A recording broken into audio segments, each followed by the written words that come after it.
Il était une fois la découverte de l'auto-hypnose.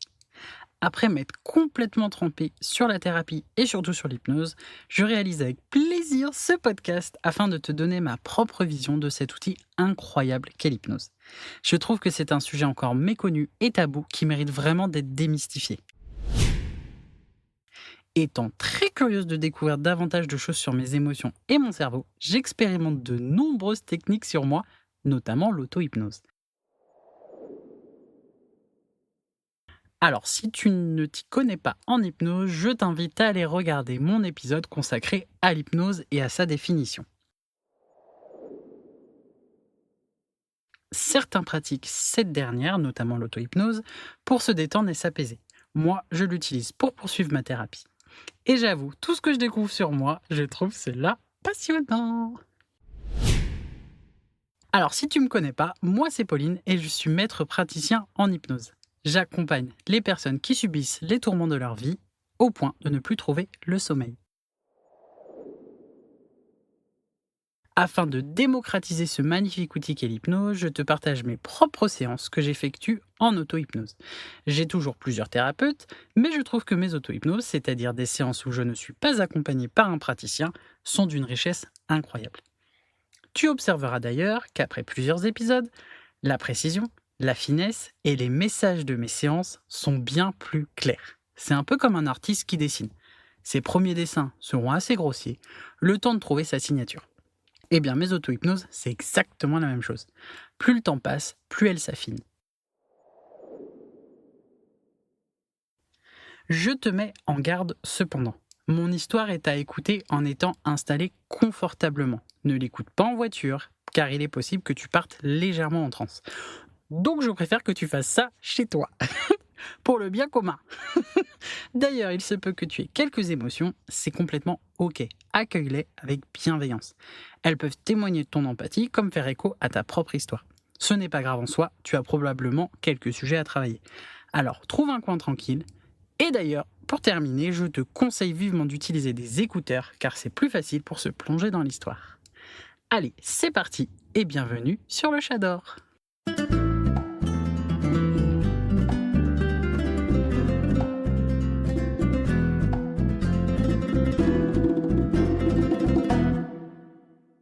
Depuis quelques semaines, je me suis créé une routine, celle de faire régulièrement une auto-hypnose. L'objectif est de continuer à prendre soin de moi, tout en vivant chacune de mes émotions, peu importe l'intensité de ces dernières. Durant mes séances, il y a quelques acteurs qui interviennent régulièrement. Je te les présente de suite. Tout d'abord, il y a les Paulines. Alors je ne souffre pas de troubles dissociatifs de l'identité avec une multitude de personnalités.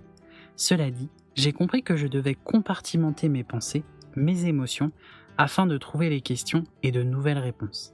L'hypnose est par définition une dissociation conscient-inconscient. Pour résumer, j'ai la capacité de regarder à travers les yeux de Pauline âgée de 5, 10 voire 60 ans, par exemple. Comme je peux conserver ma vision actuelle. Tout dépend de mes besoins et de mes ressentis. Ainsi, après des mois et des mois de travail, plusieurs Paulines sont apparues, telles que Pauline l'enfant, ou appelée communément Petite Pauline, Pauline Amour, Pauline l'indépendante, Pauline la professionnelle et bien d'autres. Elles incarnent simplement l'aspect de ma vie que je souhaite travailler. Ensuite, il y a Mathias. Si tu m'écoutes, aujourd'hui, c'est en grande partie grâce à lui. Il a été un excellent, fidèle et précieux ami. Il était bien plus que cela, pour être honnête, mais le temps nous a manqué. Enfin, peu importe, le mot employé, ami, amant, amour, on s'est aimé et c'est le plus important. Il n'est malheureusement plus ici aujourd'hui. Et pour terminer, il y a Socialien, appelé Soch, et c'est mon cheval. Beaucoup d'individus ont du mal à comprendre lorsque je pense qu'il faut le considérer comme un être humain. Il est tellement transparent sur ses émotions, ses pensées et aussi son petit côté taquin. Il n'a pas eu une vie facile comme cheval de course. Quelques séquelles sont d'ailleurs toujours d'actualité. Pourtant, il reste et demeure le meilleur professeur de ma vie. Chapitre 1. La falaise. C'est à ce moment que je croise Mathias. Alors depuis quelque temps, je ne le vois plus. Je ne peux que l'entendre. J'en suis profondément triste, mais je sais que j'ai toutes les cartes en main pour grandir. Il est décédé il y a presque 2 ans maintenant. Je dois l'honorer. Et puis, je lui ai promis. Je l'entends derrière une porte. Il m'annonce que lorsque je passerai cette porte, je ne pourrai plus revenir en arrière. Ni une ni deux, me voici de l'autre côté. J'arrive sur la fameuse plage que j'avais déjà visitée il y a quelques mois. C'est d'ailleurs dans ce lieu que j'avais rencontré petite Pauline. Nous avions réalisé tout un travail de réconciliation ensemble. C'était incroyable. Je regarde autour de moi. Je prends conscience que la falaise est désormais recouverte de splendides couleurs. Elle était complètement noire auparavant. Elle était le synonyme de mon passé. Elle était représentative de celui-ci d'ailleurs. J'en suis heureuse car je sais que c'est petite Pauline qui l'a peinte ces derniers mois. Et je n'avais toujours pas vu le résultat. C'est splendide. Je vois la porte, d'où je viens, s'incruster dans la falaise, avec un immense escalier et un chouette toboggan en parallèle. Il y a une écriture sur cette porte. Seulement lorsque tu en as besoin, et non envie. Je comprends que c'est le message de Mathias. J'en pleure et j'en pleure. Je refuse de l'abandonner. Alors je m'assois sur la marche la plus haute et j'attends. Mathias rit en me disant que je perds mon temps et que j'ai la vie devant moi. Je file donc vers la plage en glissant joyeusement sur le toboggan et je rejoins Soch, mon cheval. Il est mon guide. En revenant sur la plage, je remarque que toutes les Paulines sont présentes, même celles que je ne connais pas encore. Elles se ressemblent toutes. Elles m'entourent et se transforment en miroir. Je me regarde, je m'observe avec un œil nouveau, différent. Je regarde mon corps et ce qu'il est, simplement. J'admire toujours sa beauté.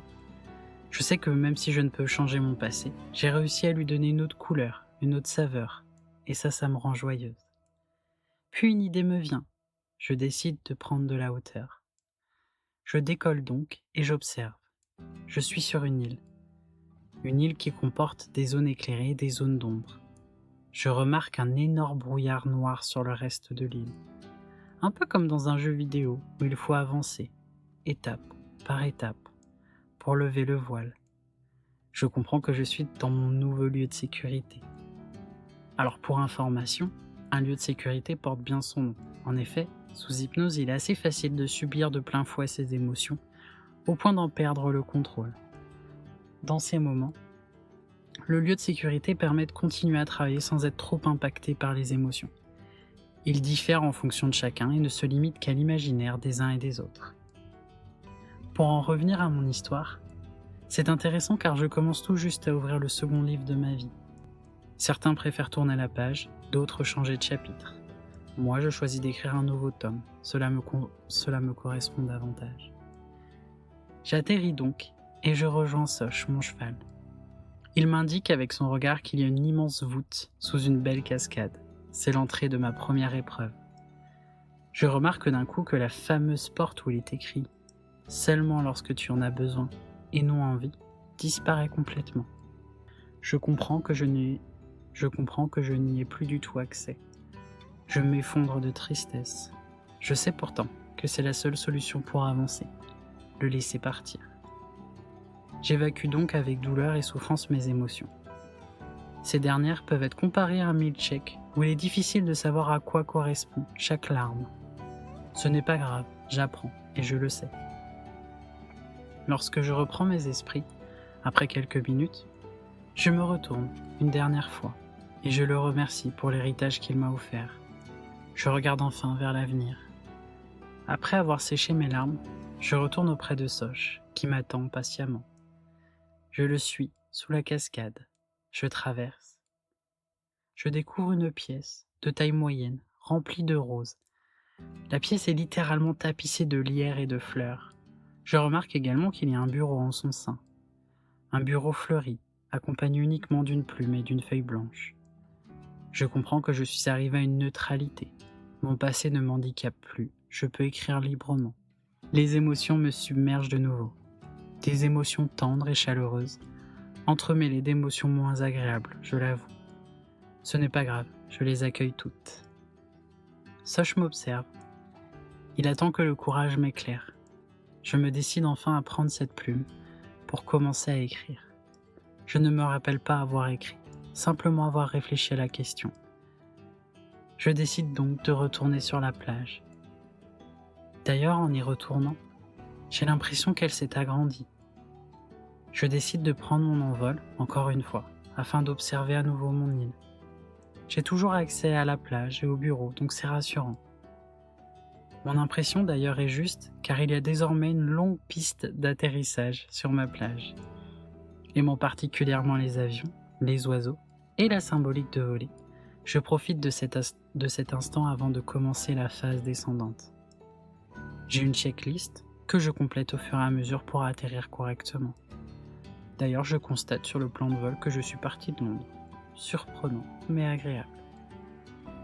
Je remarque aussi que tantôt je suis l'avion, tantôt le pilote. C'est troublant, mais passionnant. J'atterris enfin et j'avance vers le hangar fraîchement installé. Je descends, puis je retourne ensuite vers l'entrée du bureau. Je rentre. Je constate qu'il y a une simple écriture, un simple mot. Le mot c'est ambition. Je comprends donc qu'il faut que je me concentre là-dessus et que c'est ma priorité. En levant les yeux, je vois que Soch est toujours présent. Je remarque qu'il y a une cheminée qui est apparue juste à côté de lui. J'y installe un immense cadre avec la photo de Mathias dessus. Pour la petite info, c'est que aujourd'hui, après 2 ans, je n'ai jamais eu de photo de lui. Donc son visage, ce n'est que souvenir pour moi. Ni une ni deux. Au moment où j'installe cet immense cadre avec la photo de Mathias, Soch transforme ce cadre en miroir. Je n'en suis pas ravi, mais je comprends la raison de son geste. Mathias est mon passé, je suis mon présent. Je décide donc de mettre un petit cadre avec sa photo sur le rebord de la cheminée, simplement pour ne pas l'oublier. En partant du principe que cela serait possible, ce qui est, je le sais, pas le cas. Je sors du bureau, n'ayant plus grand chose à y faire et je retourne sur la plage. Je me retourne et constate qu'il y a une immense porte blindée derrière la cascade. Je ris de ce message tout sauf subliminal et comprends que pour l'instant, je dois agir. Je te remercie d'avoir pris le temps de m'écouter et si cela t'a plu, n'hésite pas à t'abonner et à partager au maximum mon émission Le Chat d'Or. Et bien évidemment, si tu souhaites travailler avec moi, tu me trouveras sur les réseaux, les liens sont dans ma description. Le prochain épisode de mon histoire sera diffusé tous les jeudis à partir d'aujourd'hui. J'ai trop hâte. Et comme je ne le répéterai jamais assez, ce n'est absolument pas à écouter en voiture. Attention. Et n'oublie pas, mieux vaut boiter sur le bon chemin que courir sur le mauvais. À bientôt!